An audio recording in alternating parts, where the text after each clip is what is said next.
Halo semuanya, berikut ini ada soal stoikiometri, di mana di soal ini yang ditanyakan adalah massa CO2 yang diperoleh dari reaksi katabolisme sukrosa. Nah, massa ini bisa dicari dari rumus massa sama dengan mol dikali mR. Nah, lalu bagaimana kalau misalkan molnya belum diketahui?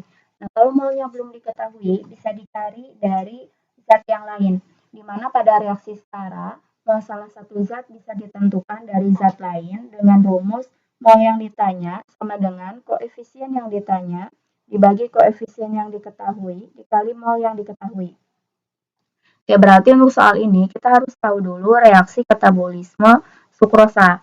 Nah, tetapi di sini sukrosanya belum diketahui rumus kimianya apa. Oke, rumus kimia sukrosa bisa dicari dari reaksi kondensasinya, di mana sukrosa ini diperoleh dari glukosa dan fruktosa. Oke, glukosa dan fruktosa merupakan karbohidrat ya, di mana glukosa dan fruktosa ini merupakan karbohidrat jenis monosakarida.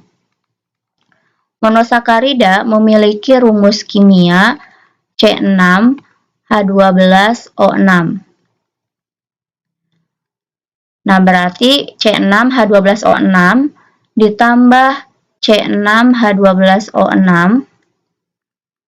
menghasilkan sukrosa dan satu molekul H2O. Oke, menghasilkan H2O dan sukrosa. Sekarang kita tentukan rumus kimia sukrosa dari reaksi ini. Nah, di ruas kiri ada karbon sebanyak 12 ya totalnya. Berarti di sukrosa karbonnya juga ada 12.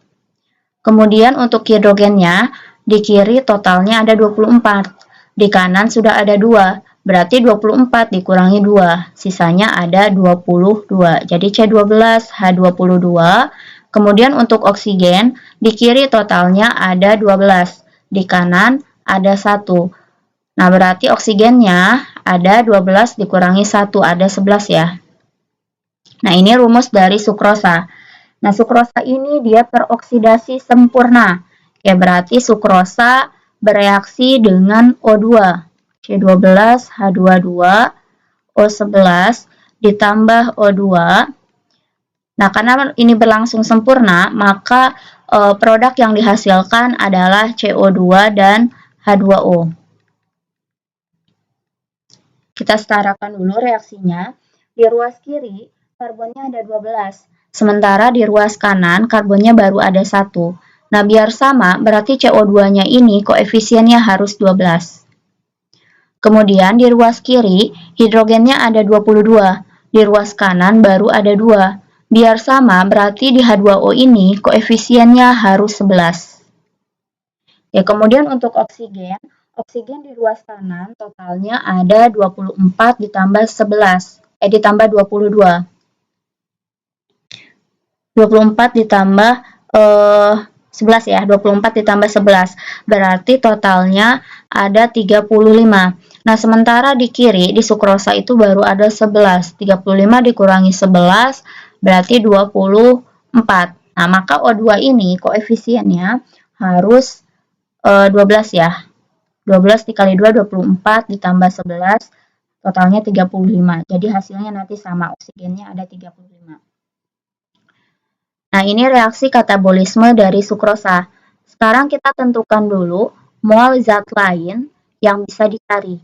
Nah, mol zat lain yang bisa dicari adalah mol sukrosa, karena di sini di soal sukrosanya diketahui ya masanya. Oke, kita cari tahu dulu mol sukrosa. Mol C12H22O11. Mol ini bisa dicari dari massa dibagi mR. Di mana massa sukrosanya adalah 17,1 gram dibagi mR sukrosa 342. Satuan mR itu gram per mol ya.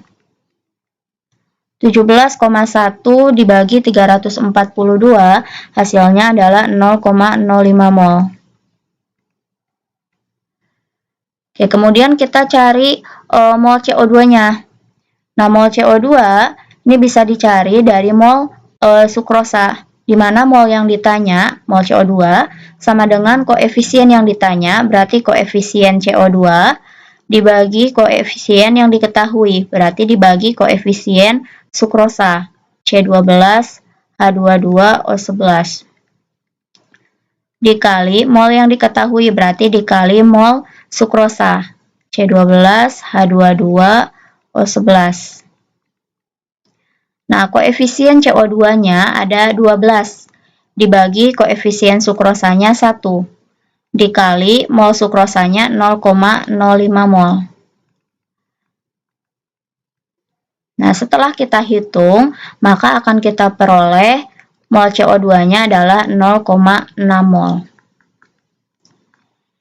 Ya, langkah selanjutnya kita cari massa CO2. Massa CO2 bisa dicari dari rumus mol dikali Mr. Nah, mol CO2-nya 0,6 mol. Dikali Mr CO2-nya 44 gram per mol. 0,6 dikali 44 hasilnya adalah 26,4